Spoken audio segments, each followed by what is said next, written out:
제1편 단군민족은 누구인가?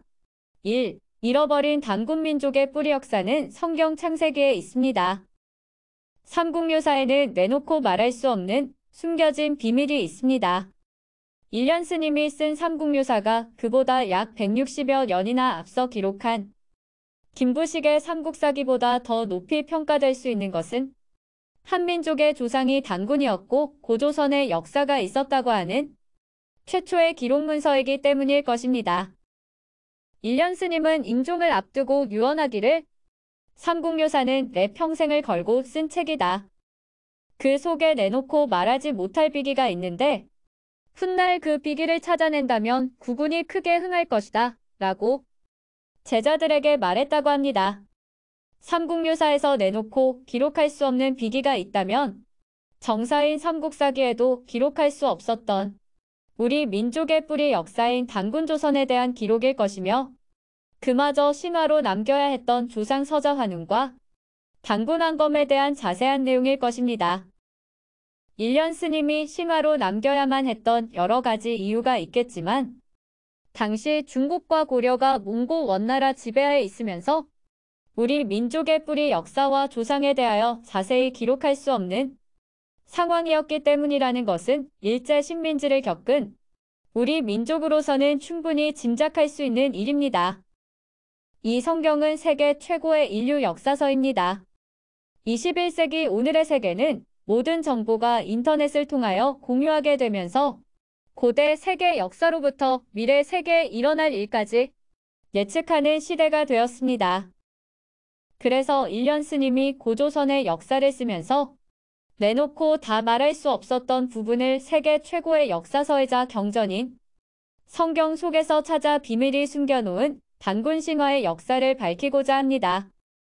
문제의 핵심은 앞서 말했듯이 환인이 다스렸던 하늘나라 역사와 단군한검이 건국한 고조선의 역사, 곧 하늘과 땅의 역사를 이어주는 서자환웅의 정체를 밝히면 고조선의 역사는 살아있는 역사가 될 것입니다. 먼저 서자환웅은 어떤 인물이며 어느 하늘나라에서 삼위태백에 이 땅에 내려와 신실을 열었는지 그 하늘나라의 개념을 알아야 서자환웅의 아들 단군한검이 세운 고조선의 역사도 분명하게 주장할 수 있고 한민족이 하나님의 천손 직계 장자민족임을 자랑스럽게 말할 수 있을 것입니다. 그러나 삼국유사와 환단곡이 어디에서도 서자환웅이 내려왔다는 하늘나라에 대하여 기록된 바 없고 올바로 해석해주는 학자가 아무도 없습니다. 환단고기에서는 환웅이 공중하늘 어딘가에서 파미르산과 바이카로 일대에 내려와 인류의 시조가 되었다고 전하고 있습니다. 여기서 하늘의 존재를 공중의 별나라 달나라처럼 인식하기 때문에 단군의 역사가 신화의 이야기로 남게 되는 것입니다. 그래서 그 하늘의 개념을 바꾸어 그 옛날 지구 어딘가에서 삼신 하나님을 신앙하던 어떤 민족이 파미르산과 알타이 산맥을 넘어 바이카로수 일대에서 살다가 삼위 태백의 신단수 아래로 이동하여 신실을 건설했다고 한다면 단군조선의 역사는 뿌리가 살아있는 역사로서 세계 인류사 가운데서 또 다른 직계조상의 핏줄을 만나게 될 것입니다. 우리 민족이 천손직계 민족임을 강조하듯이 세계 수많은 민족 가운데서 특별히 자기들만이 하나님으로부터 선택받은 민족이라고 강조하는 또 하나의 민족이 있다면 바로 이스라엘 민족이 있습니다. 이스라엘 민족이 선민사상을 자부하는 것은 기원전 1500년경부터 기록된 인류 최고의 경전인 성경 역사를 지켜온 민족이요. 세계 절반 이상의 인구가 성경을 읽고 신앙하고 있기 때문이라 할 수 있을 것입니다. 반만년 역사를 자랑하는 우리에게는 오래전 그와 같은 자세한 기록의 역사가 없습니다. 단지 일련 스님이 기록해 놓은 삼국유사에 몇 쪽의 고조선에 관한 이야기가 있기에 우리 민족의 뿌리 역사를 찾고자 노력하고 있는 것입니다. 삼국유사 기이편의 고조선의 내용이 부족할 수밖에 없는 것은 고조선이 멸망한 후 약 1400년이 지난 뒤의 일이라 사료가 부족한 상태이다. 당시 몽골의 지배하에서 내놓고 우리 역사를 기록할 수 없었던 상황이기 때문이라 할 수 있습니다. 그렇지만 삼국유사보다 무려 2700여 년이나 앞서 기록한 구약 성경에서 하늘에서 내려왔다는 환인의 서자, 환웅의 정체성을 발견할 수 있다면 단군조선의 역사는 물론 한민족의 정체성이 확연히 드러나게 될 것입니다. 일련 스님이 참고했다는 중국의 사기나 위서 역시도 성경보다 최소 1500여 년 후에 기록된 책들입니다. 문명이 고도로 발달한 21세기 오늘날에도 동북공정이라 하여 우리 고대 역사를 왜곡하고 뺏으려는 중국의 역사책에 그들에게 패망한 고조선의 역사에 대하여 좋은 내용을 자세하게 기록할 리가 없습니다. 이러한 시각에서 우리의 고대사를 알고자 한다면 또 다른 고대 세계사 가운데서 찾아야 마땅할 것입니다. 이스라엘 민족이 위대한 것은 그들이 나라를 잃었어도 하나님에 대한 믿음과 그 민족의 역사가 담긴 성경을 지켜왔기에 나라를 잃고 무려 2000년이 지나서도 다시 이스라엘을 재건할 수 있었다는 점을 들 수 있습니다. 현재 우리는 고조선이 망하고 2000여 년이 지났지만 고조선의 전통문화와 유물유적이 남아있고 조상 단군의 역사가 있었음에도 단군에 대한 인식을 달리하고 분열되는 것은 고조선에 대한 실제 기록 문서들을 완전히 상실해버렸기 때문이라 할 수 있습니다. 그런데 놀라운 사실은 세계 최고의 경전인 성경 창세기의 단군민족의 뿌리 조상이 되는 서자환웅의 비밀이 숨겨져 있다는 것입니다. 한민족에게 성경이 전파된 후 약 1세기 반이 지난 지금까지 이러한 사실을 몰랐다는 것은 성경과 우리 고대사를 함께 보는 역사관과 영적 안목이 열려있지 않았기 때문이라 할 수 있습니다. 이처럼 그 누구도 감히 상상하지 못했던 역사적 사실을 이미 40여 년 전에 메시아 정도령님께서 출현하면서 단군민족의 정체성을 성경 기록에서 찾아낸 것입니다. 이것은 성경의 주인공 구세주 하나님이 단군민족 가운데서 출현할 때까지 하나님께서 인봉함을 해놓고 단군민족의 정체성을 숨기기 위한 섭리의 역사가 있었기 때문입니다. 3. 서자환웅의 실체는 야곱 하나님의 다섯째 아들 단입니다. 단군왕검을 낳았다는 환인의 서자 환웅의 무리 삼천은 결코 공중 하늘에서 내려온 존재는 아닙니다.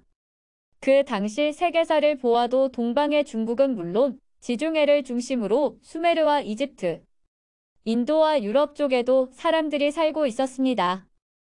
이러한 역사를 아울러 기록하여 전해오는 것이 바로 이스라엘 역사서이자 세계 기독교인들이 읽고 신앙하고 있는 성경입니다. 성경 창세기 30장에는 삼국유사에 전하는 환인의 서자 환웅에 해당하는 인물의 이름과 함께 이스라엘 12지파의 탄생에 관한 이야기가 정확하게 기록되어 있습니다. 그 가운데 창세기 30장 3절 이하에 전하는 야곱 하나님의 다섯째 아들 단이 바로 서자 환웅에 해당하는 그 주인공이며 그가 어떻게 야곱 하나님으로부터 장자권을 부여받게 되었는지 잘 기록하고 있습니다.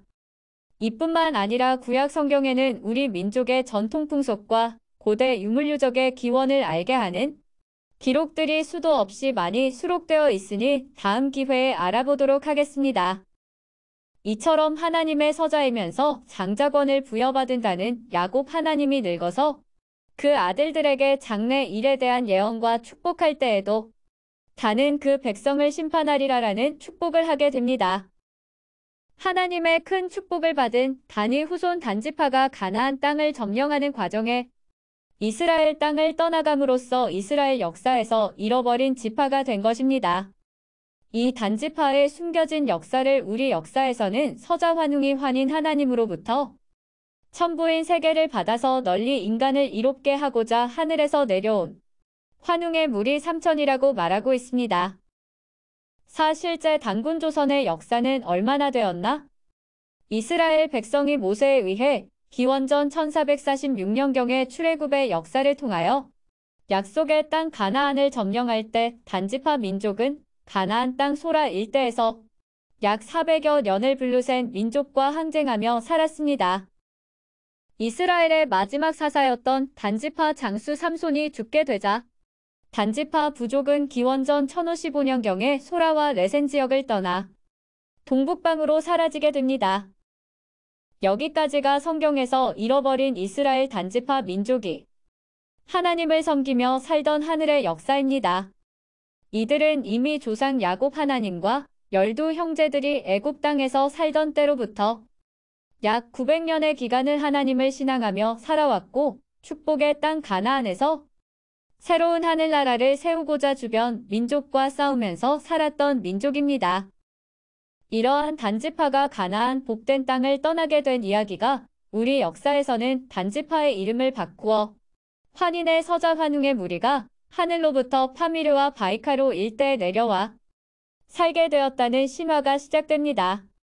이스라엘의 잃어버린 부족 단지파, 곧 서자 환웅의 무리가 파미르 산과 알타이 산맥을 넘어 바이칼 일대로 이동하여 상당 기간 머물며 목축을 하면서 살게 됩니다. 그러다가 널리 인간을 이롭게 하며 더 살기 좋은 동방으로 옮겨와 신실을 열고 뒤를 이어 단군왕검이 고조선을 건국함으로써 천손 단군민족의 역사가 맥을 잇게 되는 것입니다.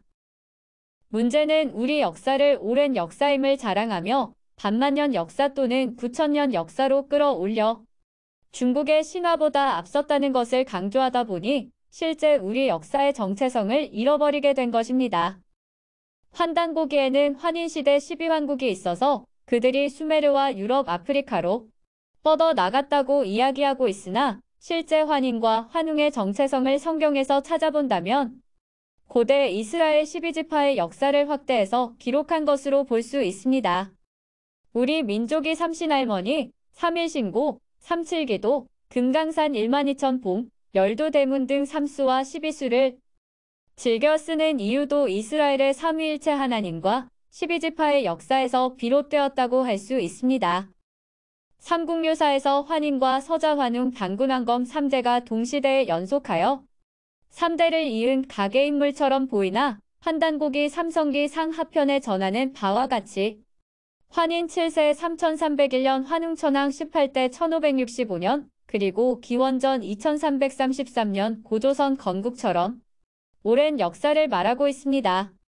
여기서 하늘나라 환인의 역사와 이 땅의 고조선 역사의 가교 역할을 하는 서자 환웅의 정체를 바로 알게 되면 우리 역사와 세계사가 연계되며 환인 역사와 환웅천황 역사, 단군왕검의 고조선 역사가 시대적으로 상당한 기간이 중복되는 역사임을 알 수 있습니다. 이것을 이해하기 위하여 성경 창세기와 출애굽기를 통하여 좀 더 자세히 살펴보면 야곱 하나님과 그의 12 아들들이 애굽 땅에서 430년을 살면서 이스라엘 민족을 이루게 되고 모세에 의해 출애굽 이후 광야에서 40년간 하나님의 믿음을 키우기 위한 시험을 받게 됩니다. 그들이 최종적으로 선지자 여호수아의 인도하에 가나안 땅을 점령하여 각 지파별로 기업을 정하여 살다가 단지파가 떠나기까지 약 400년의 세월이 흐르게 되니 약 900년의 기간이 지나서 비로소 독립된 단지파 민족이 형성되었다고 할 수 있습니다. 또다시 단지파 민족이 지중해 연안의 가나안 땅 소라 지역을 떠나 최종적으로 동방의 삼위태백이 신단수 아래로 도착하여 신실을 열기까지 또 약 100년의 역사가 지났으니 1000년 세월을 두고 환단고기에서는 서자환웅의 역사로 기록하고 있습니다. 이러한 역사 배경을 볼 때 실제 단군왕검이 고조선을 건국한 역사는 BC 10세기경의 역사로 보며 이후 고조선의 역사 또한 약 1000년의 역사를 마감하고 삼국시대로 연결되는 것이 천손 단군민족의 역사계보라 할 수 있습니다. 감사합니다.